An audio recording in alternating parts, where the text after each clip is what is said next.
표고버섯 이것과 같이 드시면 콩팥이 녹아내립니다. 산속의 고기라 불리며 건강식품의 대명사로 알려진 이 표고버섯, 아마 많은 분들이 몸에 좋다는 말만 믿고 꾸준히 챙겨 드시고 계실 건데요. 그런데 이 귀한 버섯이 특정 음식과 만나는 순간에 여러분의 혈관을 막고 신장을 망가뜨리는 무서운 도구로 변할 수 있다는 사실 알고 계셨나요?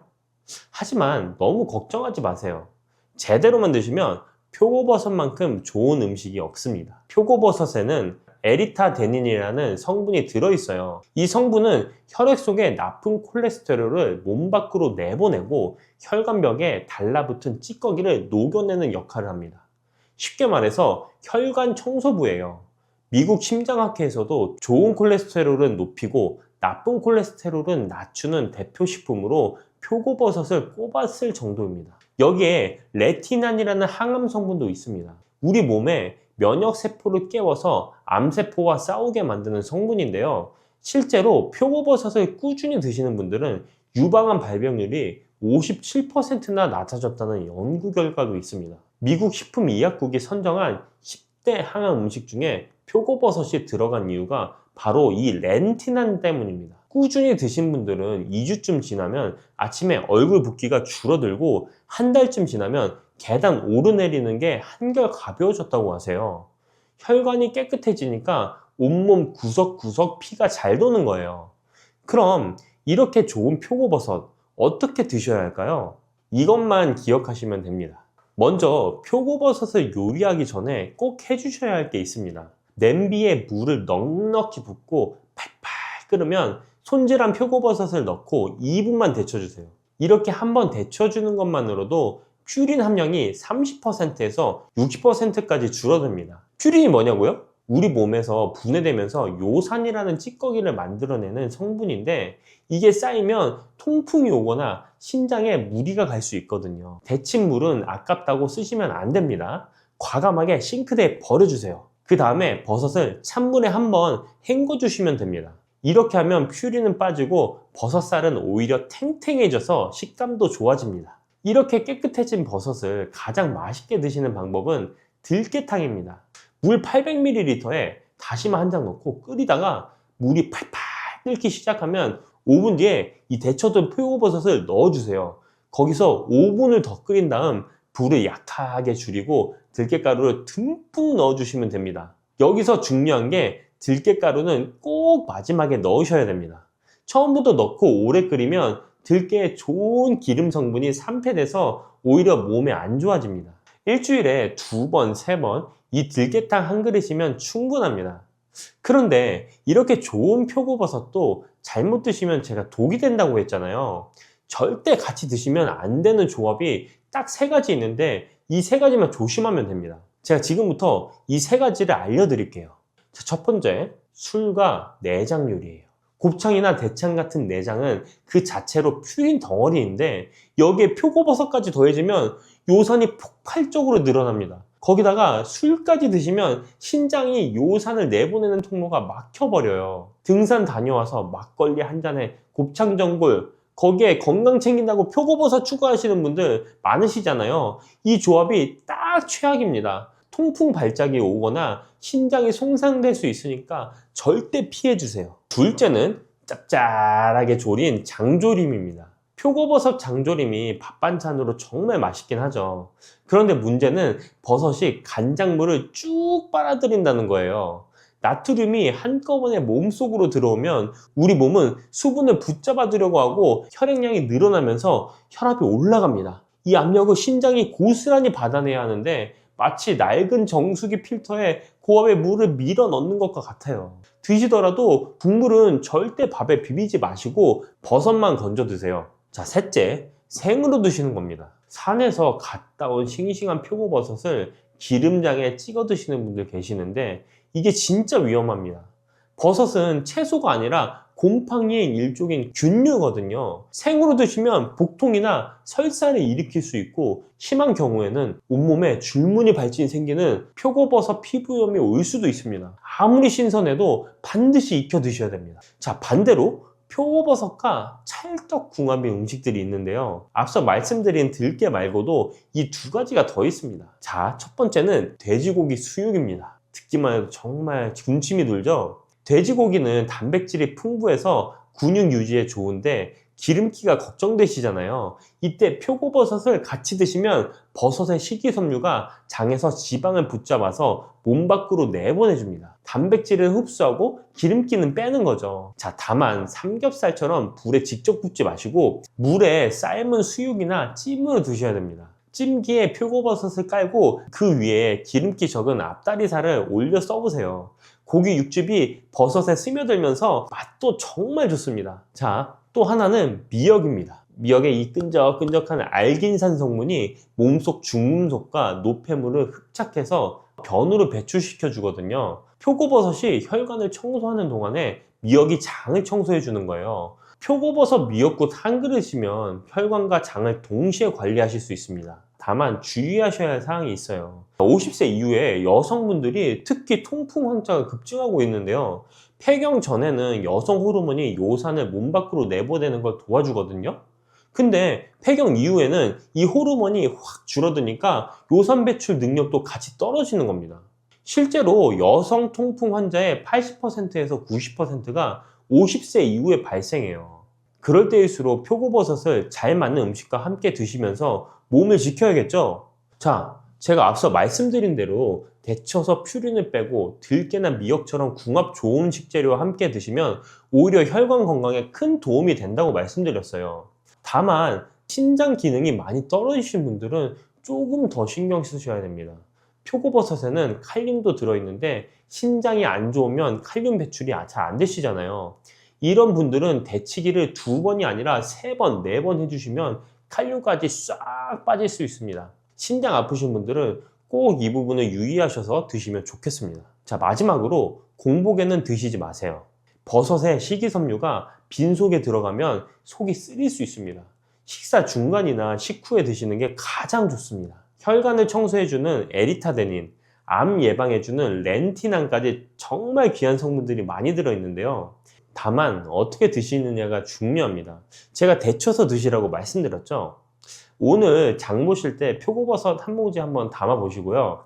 제가 말씀드린 이 방식대로 데쳐서 드시는 아주 작은 습관 하나가 여러분의 혈관을 지키고 건강한 하루가 될 겁니다. 오늘도 건강한 하루 되세요. 여러분, 혹시 요즘 눈이 쉽게 피로하시거나 오후만 되면 기운이 쭉 빠지는 느낌 드시진 않으세요? 아니면 괜히 다리가 무겁고 혈액순환이 잘 안 되는 것 같은 느낌 드실 때 있으시죠? 저도 그랬습니다. 나이 탓이겠거니 하고 그냥 넘기곤 했어요. 그런데 말이에요. 오늘 제가 여러분께 소개해드릴 음식이 있습니다. 시장 가시면 싱싱하게 뛰어다니는 것도 보이고 찌개에도 들어가고 볶음밥에도 들어가는 그 음식, 탱글탱글하고 고소한 맛이 일품이죠. 네, 바로 새우입니다. 에이, 새우가 뭐 특별하다고 이렇게 생각하실 수도 있어요. 그런데요, 우리 조상들은 새우를 귀한 음식으로 여겼습니다. 동의보감에 보면 새우를 기력을 보충하고 몸을 따뜻하게 하는 음식이라고 기록해놨거든요. 옛날 분들이 괜히 그런 말씀을 하신 게 아니에요. 현대 영양학에서도 새우는 바다의 보약이라고 불립니다. 특히 식품의약품안전처에서는 새우에 들어있는 아스타잔틴이라는 성분이 눈의 피로 개선에 효과가 있다고 공식적으로 인정했어요. 비타민 E보다 550배, 비타민 C보다 6000배나 강력한 항산화 작용을 한다는 연구 결과도 있습니다.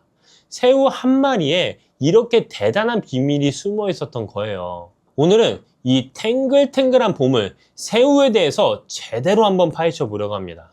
먼저 혈압 걱정 되시는 분들, 눈 건강 챙기시는 분들께 새우가 어떻게 도움이 되는지 알려드릴게요. 그리고 새우와 함께 드시면 효과가 2배, 3배로 좋아지는 음식도 있습니다. 우리 조상들이 아욱국에 새우젓을 넣어 드신 데는 다 이유가 있었거든요. 하지만 여기서 중요한 게 있습니다. 새우가 아무리 좋아도 이걸 함께 드시면 안 되는 음식이 있어요. 특히 맥주랑 새우를 같이 드시는 분들 많으시잖아요. 이 조합이 왜 위험한지 어떤 분들이 조심하셔야 하는지도 오늘 꼭 짚어드릴게요. 그리고 마지막에는 새우를 가장 건강하게 드실 수 있는 특별한 요리법도 알려드리겠습니다. 스페인 사람들이 오래 건강하게 사는 비결이 담긴 요리인데요. 집에서도 쉽게 만드실 수 있어요. 좋은 것만 알려드리면 반쪽짜리 정보잖아요. 주의해야 할 것까지 다 알아야 진짜 도움이 되는 거니까요. 그럼 지금부터 차근차근 이야기 나눠보겠습니다. 자, 그럼 우리 몸 이야기부터 해볼까요? 나이가 들면 여러 가지가 걱정되시죠? 혈압도 그렇고 눈도 예전 같지 않고 면역력도 떨어지는 것 같고요. 예전에는 밤새 책을 봐도 끄떡 없었는데 요즘은 조금만 화면을 봐도 눈이 뻑뻑하고 피곤하시죠? 오후만 되면 기운이 푹 빠지는 분들도 계시고요. 아침에는 그래도 괜찮은데 점심 먹고 나면 나른해지고 뭘 해도 의욕이 안 나는 분들이 많으세요. 혈관 건강도 걱정이시죠? 콜레스테롤 수치가 높다고 하니까 뭘 먹어도 걱정이 되고, 그렇다고 맛있는 거 안 먹자니 삶에 낙이 없고요. 단백질은 챙겨 먹어야 한다는데 고기는 기름지고 소화도 잘 안 되는 것 같고, 그리고 이런 증상들 그냥 나이 탓이려니 하고 넘기시는 분들이 참 많으세요. 원래 나이 들면 다 그런 거지 하시면서요. 그런데 이게 쌓이면 어떻게 될까요? 눈 피로가 계속되면 시력에도 영향을 주고 혈관 건강이 나빠지면 심혈관 질환으로도 이어질 수 있습니다. 그렇다면 왜 이런 문제들이 생기는 걸까요? 우리 몸은 나이가 들면서 여러 가지가 변합니다.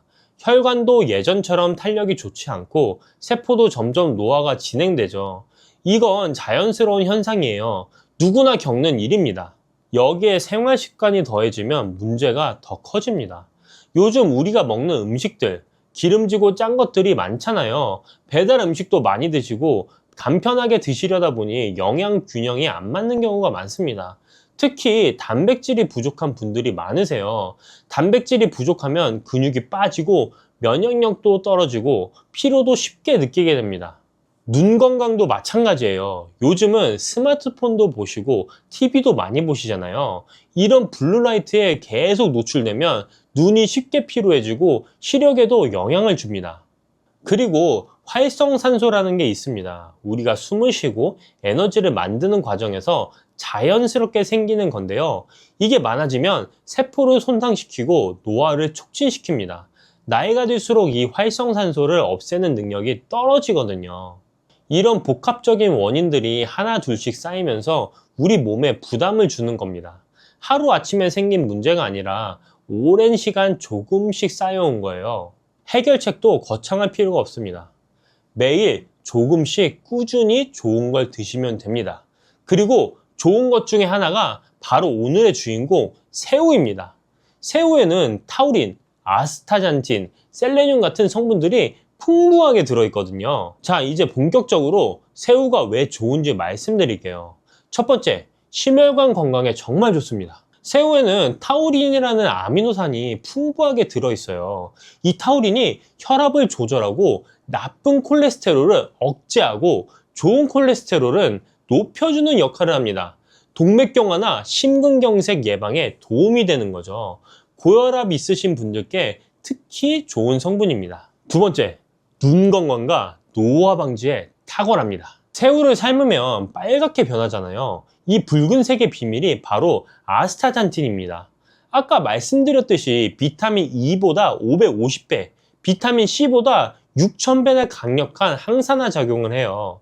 활성산소를 없애서 세포 노화를 늦추고 피부 건강도 지켜줍니다. 특히 주목할 점은 아스타잔틴이 뇌와 눈의 장벽을 통과할 수 있는 몇 안 되는 항산화 물질이라는 거예요. 식품의약품안전처에서도 아스타잔틴 6mg을 4주간 섭취하면 눈의 피로 개선에 효과가 있다고 인정했습니다. 화면 많이 보시는 분들, 눈피로 느끼시는 분들께 정말 좋은 성분이죠. 세 번째, 면역력 강화에도 도움이 됩니다. 새우에는 셀레늄이라는 성분이 풍부해요. 이 셀레늄이 강력한 항산화 작용으로 면역력을 강화하고 갑상선 기능도 정상적으로 유지해줍니다. 면역력이 떨어지기 쉬운 어르신들께 특히 좋은 성분이에요. 네 번째, 다이어트에도 좋습니다. 새우 100g에는 약 106kcal밖에 안 들어있어요. 같은 양의 돼지고기가 250kcal, 소고기가 270kcal인 것에 비하면 절반도 안 되는 거죠. 그런데 단백질은 아주 풍부하고 지방은 1.3%밖에 안 됩니다. 체중 관리 필요하신 분들께 딱이에요. 다섯 번째, 뇌 건강에도 도움이 됩니다. 새우에 들어있는 오메가3와 콜린이라는 성분이 기억력 개선에 도움을 줍니다. 깜빡깜빡 하는 게 늘어나셨다면 새우를 꾸준히 드셔보세요. 그럼 새우를 어떻게 드시면 가장 좋을까요? 그리고 어떤 음식과 함께 드시면 효과가 더 좋아질까요? 첫 번째는 아욱과 함께 드시면 영양 균형이 맞아요. 우리 조상들이 아욱국에 새우젓을 넣어 드신 거 아시죠? 이게 단순히 맛 때문만이 아니었어요. 새우는 산성식품이고 단백질이 풍부한 반면에 아욱은 알칼리성 식품으로 비타민과 섬유질이 풍부합니다. 두 음식이 만나면 영양의 균형이 맞춰지면서 소화도 잘 돼요. 아욱국이나 아욱죽에 새우를 넣어 드시면 몸에 부담 없이 영양을 섭취할 수 있습니다. 두 번째, 표고버섯과 함께 드시면 칼슘 흡수가 잘 돼요. 표고버섯에는 에르고스테린이라는 성분이 있는데 이게 비타민 B로 변환되면서 새우의 칼슘 흡수를 도와줍니다. 표고버섯 자체도 콜레스테롤을 낮추는 효과가 있어서 새우의 콜레스테롤이 걱정되시는 분들께 좋은 조합이에요. 새우볶음이나 새우찜에 표고버섯을 함께 넣어보세요. 세 번째, 마늘과 함께 드시면 혈관 건강에 시너지가 납니다. 마늘의 알리신 성분이 새우의 비타민 B1 흡수율을 높여줘요. 알리신 자체도 혈압을 낮추고 콜레스테롤을 분해하는 효과가 있어서 새우의 타우린과 함께 심혈관 건강에 시너지를 냅니다. 마늘을 조리하실 때는 다진 후에 10분 정도 놓아두시면 알리신이 더 많이 생성돼요. 이 부분을 꼭 기억해 두세요. 네 번째, 올리브오일과 함께 드시면 영양 흡수가 극대화됩니다. 새우의 아스타잔틴은 지용성 성분이에요. 기름과 함께 드셔야 흡수가 잘 됩니다.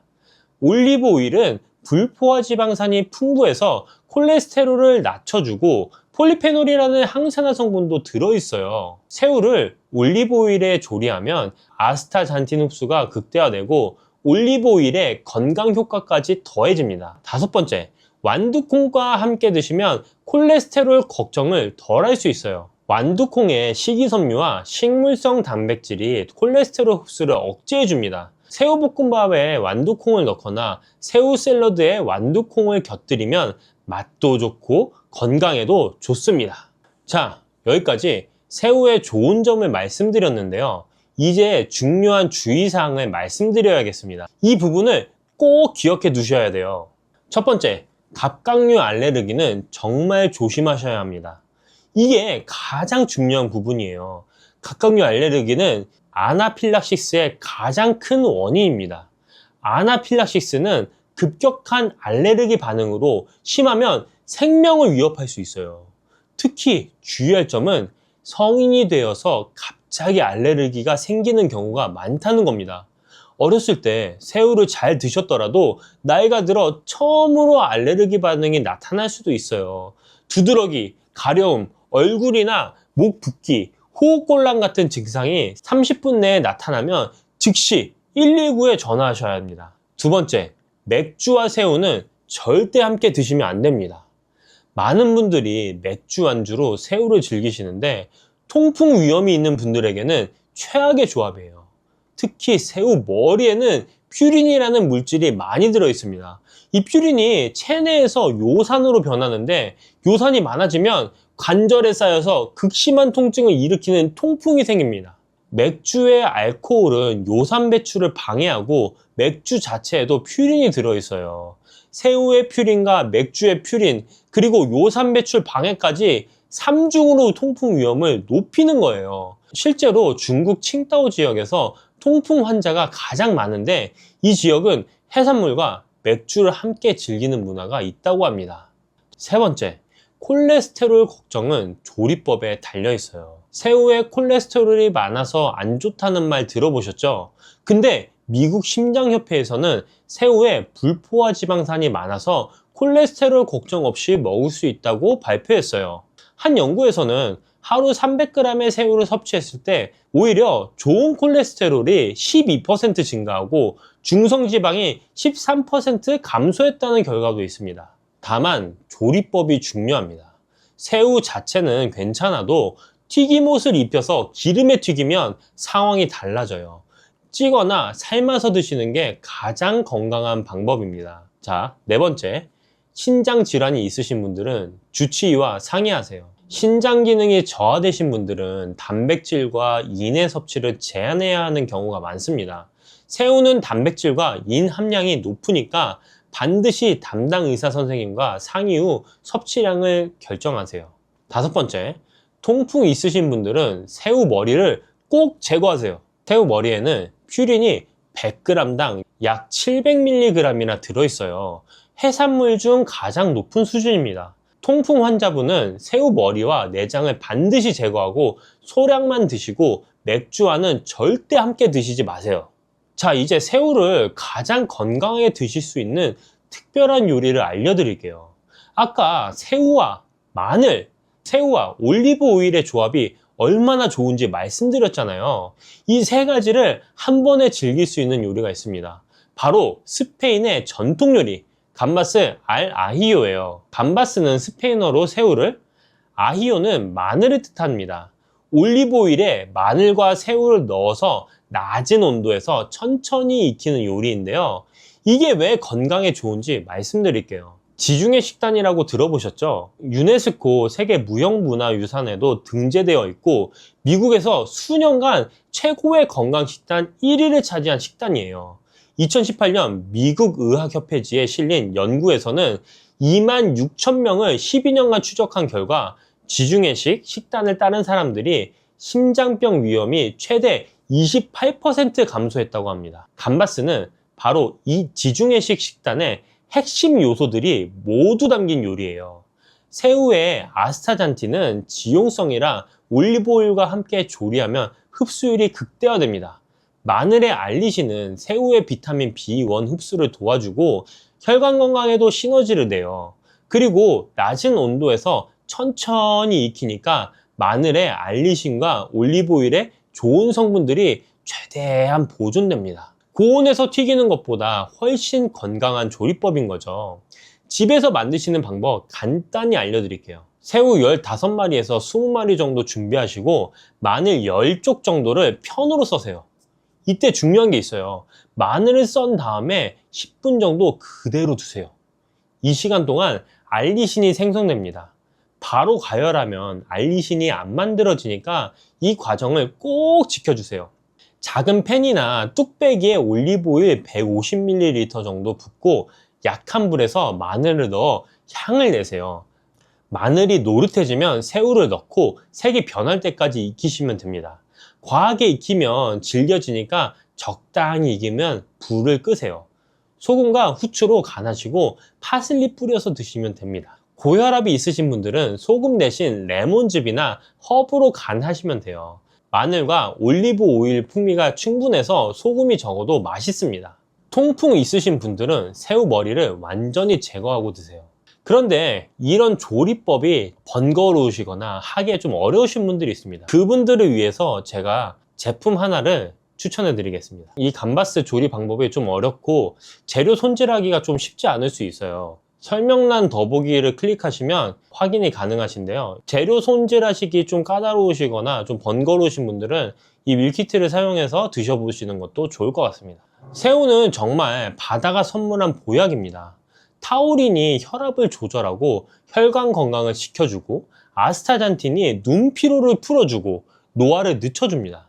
셀레늄이 면역을 강화해주고 저칼로리 고단백이라 체중 관리에도 좋아요. 드실 때는 아욱, 표고버섯, 마늘, 올리브오일, 완두콩과 함께 드시면 효과가 더 좋습니다. 특히 올리브오일과 마늘을 함께 조리하는 감바스 알하이오는 새우의 영양을 가장 효과적으로 섭취할 수 있는 건강 요리예요. 다만 갑각류 알레르기는 성인도 갑자기 생길 수 있으니까 조심하시고 맥주와 새우는 절대 함께 드시면 안 됩니다. 통풍 위험이 높아지거든요. 새우 자체의 콜레스테롤은 크게 걱정 안 하셔도 되지만 튀기지 말고 찌거나 삶거나 올리브 오일에 저온으로 조리해서 드세요. 우리 어르신들 건강 챙기시느라 이것저것 신경 쓰실 게 많으시죠. 근데 너무 어렵게 생각하지 마세요. 오늘 저녁에 새우 한 줌 사다가 마늘이랑 올리브 오일에 볶아보세요. 간단한데 맛있고 건강에도 좋습니다. 조리하시기 어려우신 분들은 영상 설명란에 있는 감바스 밀키트도 사용해 보시면 좋을 것 같습니다. 지중해 사람들이 오래 건강하게 사는 비결이 바로 이런 음식에 있어요. 사랑하는 가족과 함께 감바스 한 접시 드시면서 건강한 저녁 시간 보내시길 바랍니다. 요즘 장이 좀 불편하진 않으세요? 아침마다 화장실에서 시간 보내는 분들 많으시죠? 나이가 들면 소화도 예전 같지 않고 뭘 먹어도 속이 더부룩하고 개운하지가 않습니다. 그런데요, 우리 어머니들이 옛날부터 입버릇처럼 하시던 말씀이 있잖아요. 아침에 사과 하나만 먹어라. 저도 어렸을 때는 그냥 잔소리인 줄 알았어요. 그런데 이게 정말 과학적으로 증명된 이야기라는 걸 나이 들어서야 알게 됐습니다. 서양에는 이런 속담이 있습니다. 하루에 사과 한 개면 의사 얼굴이 파래진다. 영어로는 An apple a day keep the doctor away 라고 하죠. 그냥 옛날 사람들이 지어낸 말일까요? 아닙니다.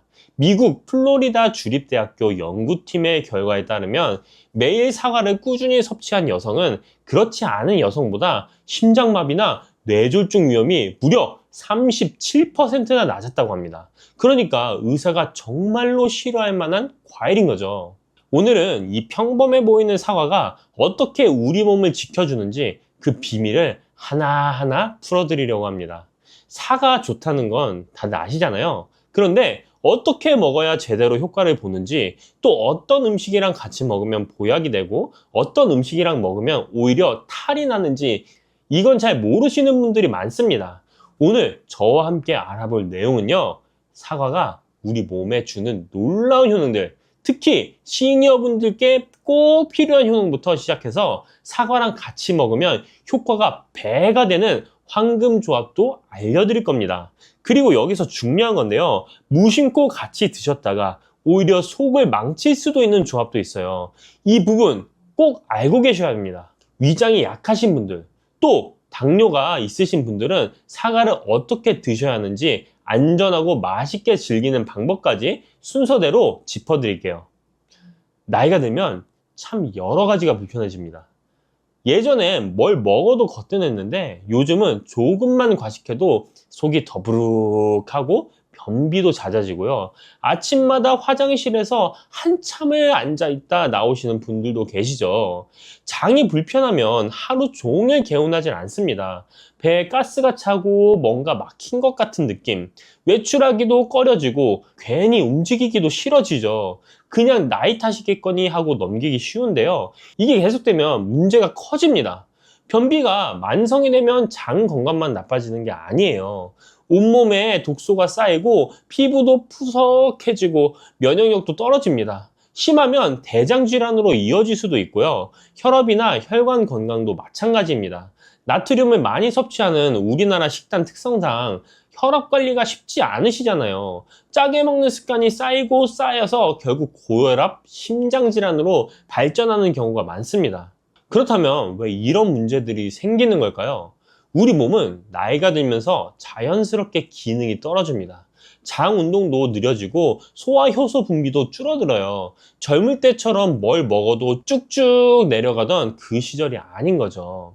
여기에 운동 부족까지 더해지면 문제가 커집니다. 움직임이 적으니까 장도 게을러지고 변이 장에 오래 머물면서 수분이 빠져나가서 더 딱딱해집니다. 악순환이 되는 거예요. 혈압 문제도 비슷합니다. 우리가 먹는 음식에는 나트륨이 정말 많이 들어있어요. 국, 찌개, 김치, 젓갈, 맛있는 건 다 짜죠. 이 나트륨이 체내에 쌓이면 혈압이 올라가고 혈관에 부담을 주게 됩니다. 문제는 나이가 들수록 이 나트륨을 배출하는 능력도 떨어진다는 거예요. 이렇게 노화와 생활습관, 식습관이 복합적으로 작용하면서 우리 몸 여기저기에 문제가 생기는 겁니다.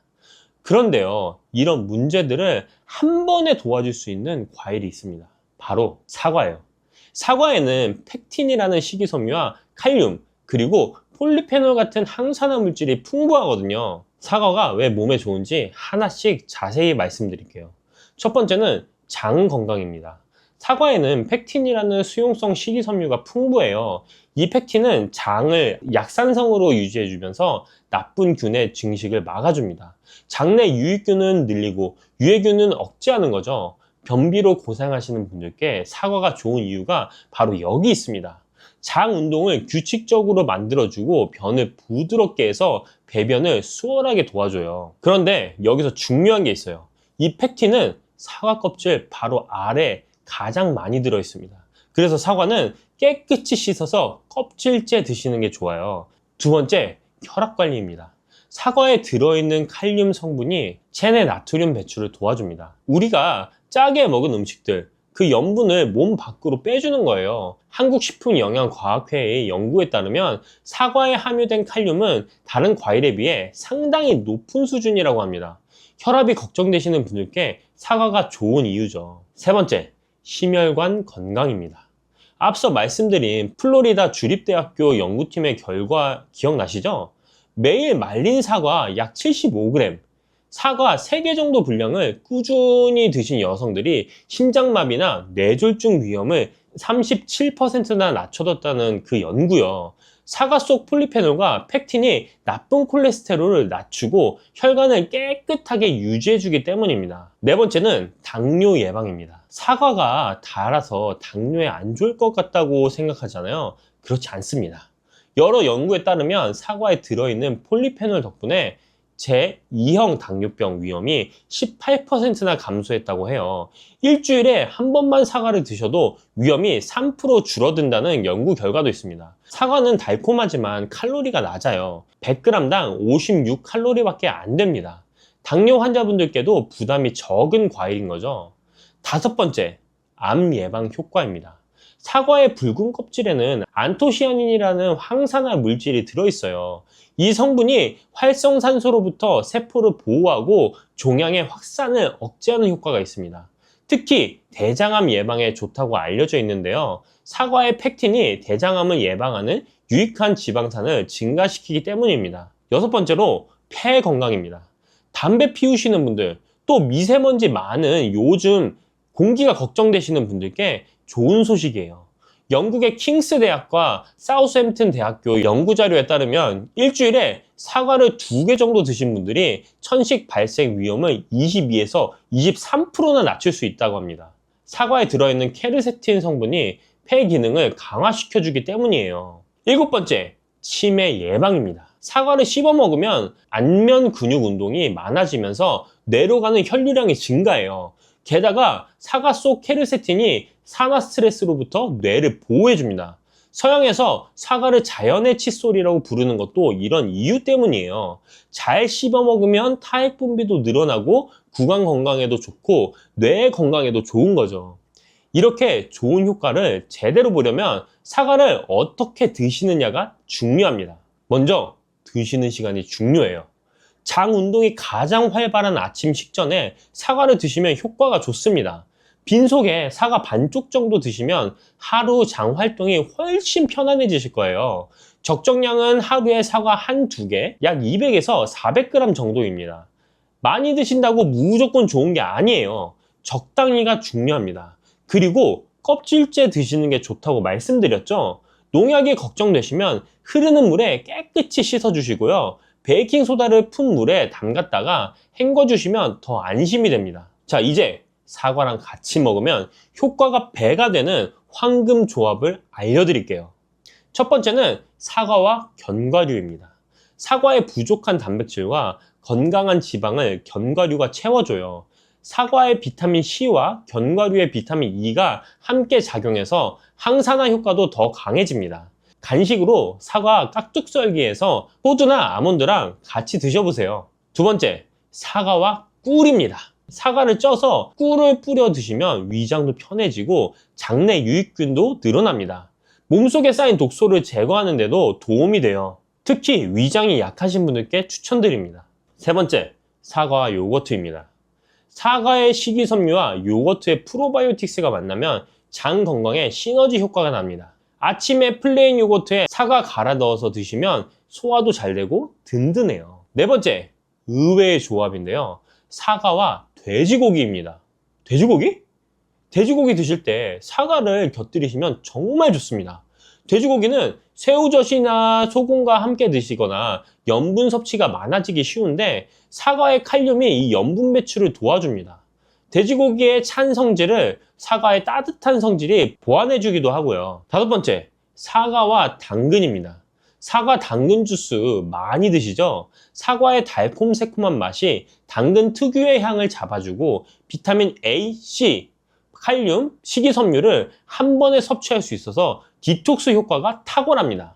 여섯 번째, 사과와 녹차입니다. 녹차에 카테킨이 지방 연소를 덮고 사과의 비타민C가 녹차의 항산화 효과를 강화해줘요. 다이어트 하시는 분들께 좋은 조합입니다. 위장이 약하신 분들을 위한 조리법도 알려드릴게요. 사과를 삶거나 쪄서 드시면 소화 부담이 훨씬 줄어듭니다. 찐 사과는 옛날부터 있어 왔던 건강식이에요. 열을 가하면 팩틴이 부드러워지면서 소화가 더 잘 됩니다. 사과 스프도 좋아요. 사과와 양파를 볶아서 갈고 우유와 치즈를 넣어 끓이면 부드럽고 고소한 스프가 됩니다. 속이 편안하면서도 영양가가 높아요. 치아가 불편하신 분들은 사과를 갈아서 주스로 드시거나 사과 콩포트처럼 설탕과 레몬즙을 넣고 졸여서 부드럽게 드시는 방법도 있습니다. 방법을 아는 것도 중요하지만 조심해야 될 부분도 함께 알아두셔야 됩니다. 사과가 아무리 좋아도 피해야 할 조합들이 있어요. 이 부분이 정말 중요합니다. 첫 번째, 사과와 우유입니다. 사과의 산 성분이 우유 속 단백질과 반응하면 위장에서 고형화되면서 소화가 잘 안 될 수 있어요. 속이 예민하신 분들은 특히 주의하셔야 합니다. 다만 요거트나 일부 치즈는 발효 과정을 거쳤기 때문에 괜찮아요. 앞서 요거트와의 조합을 추천드린 이유도 이겁니다. 두 번째, 사과와 튀김류입니다. 기름기 많은 튀김과 사과를 같이 드시면 소화가 급격히 떨어지고 복부 팽만감이 올 수 있어요. 튀김 드실 때는 사과를 피해 주세요. 세 번째, 사과와 해산물입니다. 산성인 사과와 해산물을 함께 드시면 소화가 잘 안 되는 경우가 있어요. 해산물 드신 직후에는 사과를 피하시는 게 좋습니다. 네 번째, 사과와 카페인입니다. 커피나 카페인 음료와 함께 사과를 드시면 위산 역류가 심해질 수 있어요. 속쓰림이 있으신 분들은 특히 조심하셔야 합니다. 다섯 번째, 밤에 먹는 사과입니다. 아침에 먹는 사과는 금, 밤에 먹는 사과는 독이라는 말 들어보셨죠? 저녁에 사과를 드시면 식이섬유가 장을 자극해서 유액 분비를 촉진하고 속쓰림이나 복통을 유발할 수 있어요. 사과는 되도록 아침이나 낮에 드시는 게 좋습니다. 그리고 약 드시는 분들 주목해 주세요. 캐나다 온타리오 대학교 연구팀에 따르면 사과 주스와 일부 알레르기 약, 항생제, 혈압약을 함께 먹으면 약효가 떨어질 수 있다고 합니다. 약 드실 때는 사과 주스 대신 물로 드시고요. 약 복용 전후 한두 시간은 사과 섭취를 피해 주세요. 당뇨가 있으신 분들은 혈당 수치를 확인하시면서 적정량만 드시고요. 신장 질환이 있으신 분들은 칼륨 섭취량을 조절해 가야 하니까 전문의와 상담 후 드시는 게 좋습니다. 마지막으로 사과씨는 절대 드시면 안 됩니다. 사과씨에는 시안화물이라는 독성 물질이 들어있어요. 한두 개 실수로 삼키는 건 괜찮지만 의도적으로 많이 드시면 위험합니다. 사과 드실 때 씨는 꼭 제거해 주세요. 자, 오늘 사과에 대해서 많은 이야기를 나눴습니다. 정리해 드릴게요. 사과는 정말 의사가 싫어할 만한 과일입니다. 팩틴으로 장 건강을 챙기고 칼륨으로 혈압을 관리하고 폴리페놀로 심혈관 암까지 예방해 주니까요. 특히 우리 어르신분들께 필요한 효능이 가득 들어있어요. 드실 때는 아침 식전에 껍질째 깨끗이 씻어 드시고요. 하루에 한두 개 정도가 적당합니다. 견과류, 꿀, 요거트랑 같이 드시면 효과가 배가 되고요. 돼지고기 드실 때 곁들이시면 염분 배출에 도움이 됩니다. 다만 우유, 튀김, 해산물, 카페인과는 같이 드시지 마시고요. 밤에는 피해 주세요. 약 드실 때도 주의하시고요. 위장이 약하신 분들은 찐 사과나 사과 스프로 드시면 소화 부담 없이 영양을 챙기실 수 있습니다. 과유불급이라고 했습니다. 아무리 좋은 것도 지나치면 해가 돼요. 적정량을 지키면서 꾸준히 드시는 게 가장 좋은 방법입니다. 우리 어머니들이 괜히 사과 먹어라 하신 게 아니었어요. 지혜가 과학으로 증명된 거죠. 오늘부터 아침에 사과 하나 습관으로 만들어 보시는 건 어떨까요? 어릴 적 생각해 보세요. 가을이면 어머니가 꼭 챙겨주시던 간식이 있었잖아요. 화로 위에 툭툭 소리 내며 익어가던 그것. 껍질 까면서 손끝이 까맣게 물들었던 기억 다들 있으시죠? 바로 밤입니다. 그런데 이 밤이요, 그냥 추억의 간식이 아니에요. 동의보감에서는 밤을 두고 기를 북돋아주고 위와 장을 든든하게 해주며 신기를 보호한다 기록해뒀습니다. 조선시대 의학에서 이렇게 극찬한 식품이 흔치 않거든요. 더 놀라운 건 현대 과학이에요. 밤에는 탄수화물, 단백질, 지방, 비타민, 무기질이 모두 들어있어서 학계에서는 5대 영양소 완전 식품이라고 부릅니다. 견과류면서 지방은 호두의 130분의 1밖에 안 되고요. 뇌 건강부터 뼈 건강, 심혈관 건강까지 한 번에 챙길 수 있다는 연구 결과도 있습니다. 오늘은 이 밤 이야기를 제대로 해보려고 합니다. 밤 하나로 골다공증을 예방할 수 있다면 믿으시겠어요? 치매 예방에도 도움이 된다면요. 오늘 저와 함께 밤에 숨겨진 효능을 하나씩 살펴볼 건데요. 어떤 성분이 우리 몸에 어떻게 좋은지, 어떻게 드셔야 효과를 제대로 보시는지, 그리고 꼭 알아두셔야 할 주의사항까지 빠짐없이 알려드리겠습니다. 특히 군밤이냐 생밤이냐에 따라 영양 성분이 완전히 달라진다는 사실 알고 계셨나요? 비타민 C만 놓고 보면 군밤에는 아예 없습니다. 열에 다 파괴되거든요. 기껏 챙겨 드신 게 헛수고가 될 수도 있어요. 함께 먹으면 좋은 음식, 피해야 할 상황까지 오늘 다 정리해 드릴 테니까 끝까지 함께 해주세요. 첫 번째는요, 뼈 건강입니다. 밤 100g에는 칼슘이 19에서 34mg, 마그네슘이 30에서 36mg이 들어 있습니다. 여기에 인이 200mg 이상, 망간은 하루 충분량의 127%나 됩니다. 이 네 가지 미네랄이 함께 작용하면서 뼈를 튼튼하게 만들어줘요. 특히 망간은 뼈 형성에 직접 관여하는 중요한 미네랄인데 밤 100g만 먹어도 하루의 필요량을 넘게 채울 수 있습니다. 골다공증 예방에 밤이 좋다는 말이 괜히 나온 게 아닙니다. 두 번째는 뇌 건강입니다. 밤에는 비타민 B1이 쌀의 4배에서 8배나 들어있습니다. 비타민 B1은 피로해소 비타민으로도 불리는데 뇌 기능과 신경계 건강에 필수적인 영양소예요. 이게 부족하면 기억력이 떨어지고 심하면 베르니케 뇌병증까지 갈 수 있습니다. 엽산도 하루 권장량의 27%가 들어있어요. 엽산은 뇌 활성에 중요한 역할을 합니다.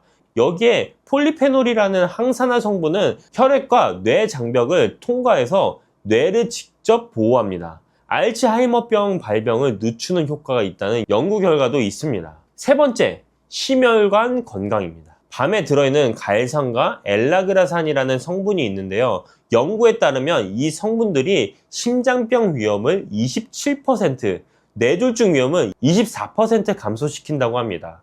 오메가3와 오메가6 지방산도 들어있어서 중성지방과 콜레스테롤 수치를 낮추고 동맥경화를 예방하는 데 도움을 줍니다. BMC 메디슨에 발표한 세 번째 명대상 연구에서도 폴리페놀이 풍부한 식단을 먹은 그룹이 심혈관 질환 위험이 유의미하게 낮았다고 나와 있어요. 네 번째, 면역력 강화입니다. 생밤 100g에는 비타민 C가 최대 40mg까지 들어있습니다.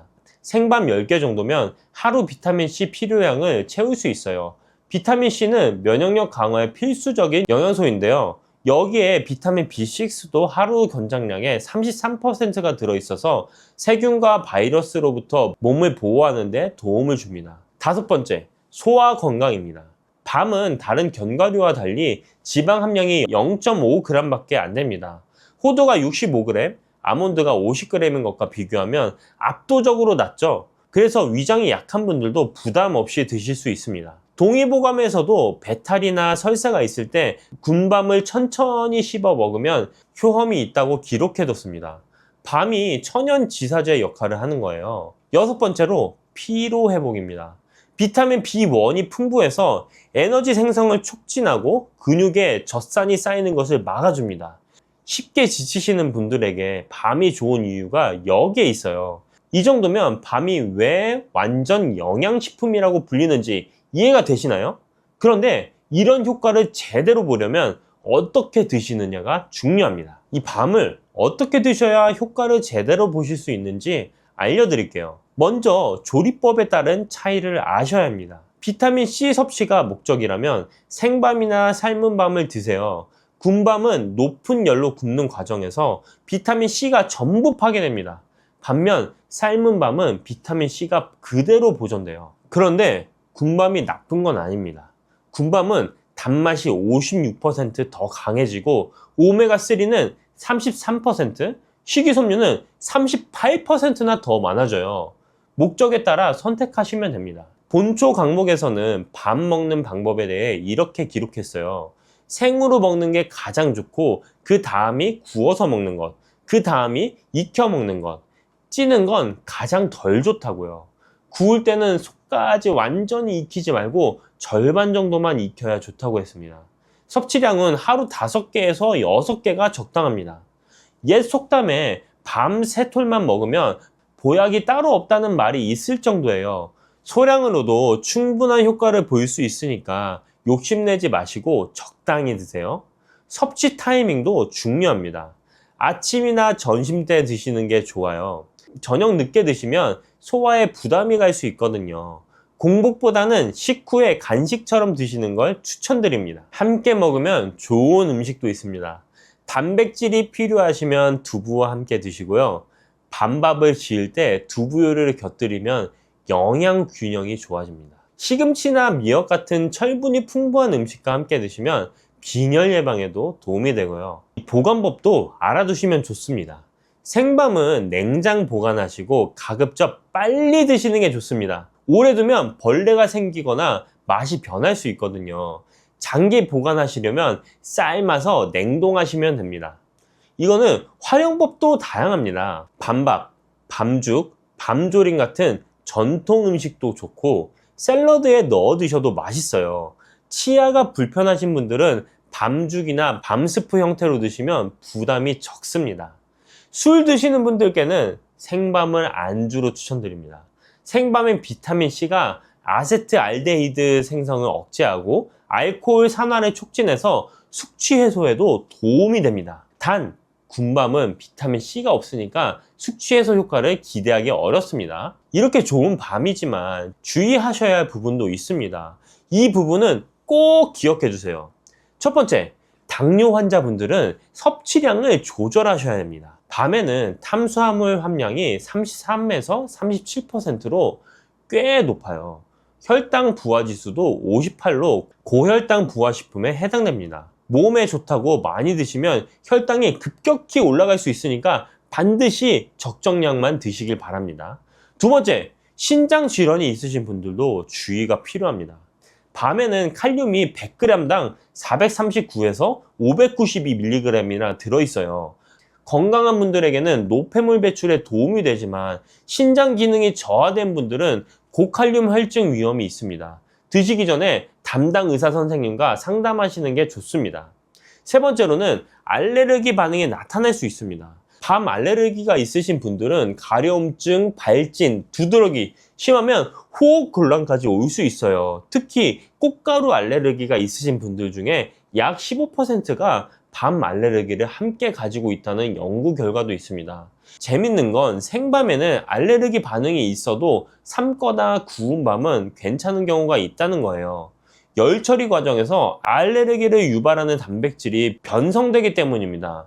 생밤을 드시고 불편하셨던 분들은 익힌 밤을 시도해 보세요. 네 번째, 과다 섭취하면 소화불량이 될 수 있습니다. 밤에는 식이섬유가 풍부하다 보니 많이 드시면 복부 팽만감이나 가스가 찰 수 있어요. 위장이 약하신 분들은 천천히 오래 씹어 드시고 물도 충분히 드세요. 불용성 식이섬유를 많이 드시면서 수분 섭취가 부족하면 오히려 변비가 생길 수도 있거든요. 다섯 번째, 철분제와 함께 드시면 안 됩니다. 밤에 들어있는 타닌 성분이 철분과 미네랄의 흡수를 방해할 수 있습니다. 빈혈 치료 중이신 분들은 철분제 복용 시간과 밤 섭취 시간을 2~3시간 정도 떼어 놓으시는 게 좋습니다. 여섯 번째로는 체중 관리 중이신 분들에게 양 조절이 필요합니다. 밤이 저지방 식품이긴 하지만 탄수화물이 높아서 과다 섭취하면 체중 증가의 원인이 될 수 있어요. 하루에 5개에서 6개 정도 이 적정량을 꼭 지켜주시길 바랍니다. 마지막으로 동의보감에 기록된 금기사항도 참고하시길 바랍니다. 감기에 걸렸을 때 비만인 경우 소화불량이 있을 때 변비가 있을 때는 밤을 피하라고 되어 있어요. 또 밤은 성질이 따뜻한 식품이어서 몸에 열이 많으신 분들도 많이 드시면 좋지 않습니다. 아까 알려드린 좋은 점들도 이 주의사항을 지키셨을 때 제대로 효과를 보실 수 있습니다. 자, 오늘 밤에 대해 많은 이야기를 나눴는데요. 핵심만 다시 정리해서 드릴게요. 밤은 탄수화물, 단백질, 지방, 비타민, 무기질 모두 갖춘 완전 영양식품입니다. 비타민 B1은 쌀의 4배에서 8배, 망간은 하루 필요량의 127%나 들어있고요. 갈산, 엘라그산, 카테칸, 폴리페놀 같은 항산화 성분이 풍부해서 심혈관 건강, 뇌 건강, 간 건강에 두루 도움이 됩니다. 특히 우리 시니어분들께 밤이 좋은 이유는 소화가 잘 되면서도 뼈와 뇌, 심혈관을 동시에 챙길 수가 있기 때문이에요. 지방 함량이 0.5g밖에 안 되니까 체중 관리 걱정도 덜 하시고요. 드실 때는 목적에 따라 조리법을 선택하세요. 비타민C가 필요하시면 생밤이나 삶은 밤, 식이섬유의 단맛을 원하시면 군밤이 좋습니다. 하루 적정량은 5개에서 6개입니다. 옛말에 밤 3톨이면 보약이 따로 없다고 했잖아요. 소량으로도 충분한 효과를 볼 수 있으니까 욕심내지 마시고요. 당뇨 환자분들과 신장 질환이 있으신 분들은 섭취량 조절이 꼭 필요합니다. 알레르기 여부도 확인해 보시고 밤 드실 때는 물도 충분히 드세요. 동의보감에서 극찬하고 현대과학이 효능을 입증한 밤, 이제 그냥 간식이 아니라 건강을 지켜주는 보약으로도 챙겨 드시면 좋습니다. 가을 지나도 밤은 언제든 구하실 수 있으니까요. 오늘부터 식탁에 밤 한 그릇 올려놓으시는 건 어떨까요?